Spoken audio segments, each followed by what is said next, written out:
நிறைய விஷயங்கள்ல எங்க குடும்பத்துல இருந்து எப்படி சொல்றது உயிரை காப்பாத்தி கொடுத்துருக்காங்க. அப்பாவுக்கு போன மாசம்ல சும்மா லேசா தலைவலிமா நடக்க முடியல அப்படிதான் சொன்னாங்க.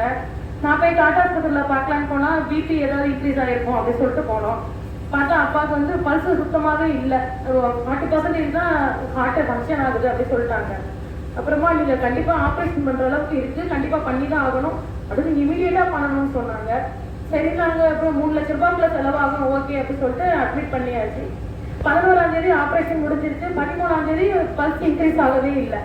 என்னன்னு பார்த்தா அந்த பச்சை மிஷின் ஹார்ட்டுக்கும் அதுக்கும் சம்மந்தமே இல்லை, வேற எங்கேயோ ஃபிக்ஸ் ஆயிட்டு அது சரியா ஒர்க் ஆகலை. திருப்பி 14ஆம் தேதி ஆப்ரேஷன் பண்ணாங்க. ஆப்ரேஷன் நல்லபடியா முடிஞ்சிருச்சு. திருப்பி 1 வீக் கழிச்சு வீட்டுக்கு வந்ததுக்கு அப்புறம் ஆப்ரேஷன் பண்ண இடம் திரும்ப வீங்கிக்கிடுச்சு. என்ன பண்றதுன்னே தெரியல. நானும் தம்பியை மட்டும்தான் இருந்தோம். ரொம்ப மனசு வேதனையா இருந்துச்சு. மாதா மட்டும் வேண்டிட்டு ஆண்டவரே என்னன்னாலும் பரவாயில்ல, நாங்க திரும்பி போய் அட்மிட் பண்றோம், திரும்பி நானே இந்த ஆஸ்பத்திரிக்கு வரவே கூடாது அப்படின்னு சொல்லி அந்த மாதிரி ஒரு மனநிலைமையில தான் நாங்க போனேன். போனோன்னு என்னன்னு பார்த்தா பிளட் கிளாட் ஆயிருந்துச்சு ஆப்ரேஷன் பண்ண இடத்துல. அப்போ திரும்ப ஒரு ஆப்ரேஷன் பண்ணணும் அப்படின்னு சொல்லிட்டாங்க.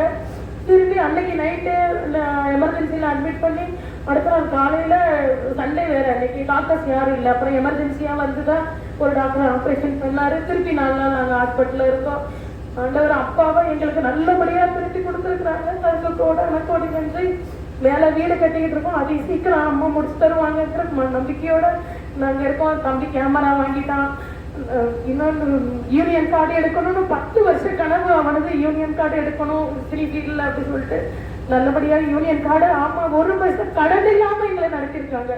இவ்வளவு செலவுக்கு மத்தியில நாங்க யார்கிட்டையும் நீங்க எனக்கு 10 ரூபாய் கொடுங்க அப்படின்னு கேட்காத அளவுக்கு கிட்டத்தட்ட ஒரு 10-12 லட்ச ரூபாய்க்கு மேல எங்க வீட்டுல இப்ப செலவாயிருக்கு. ஆனா 1 ரூபாய் கூட ஆண்டவர் எங்களை கடன் வாங்க விடாத அளவுக்கு எங்களை மாதாம வழி நடத்திருக்காங்க. அதுக்கு கோடி நன்றி. மரியே வாழ்க.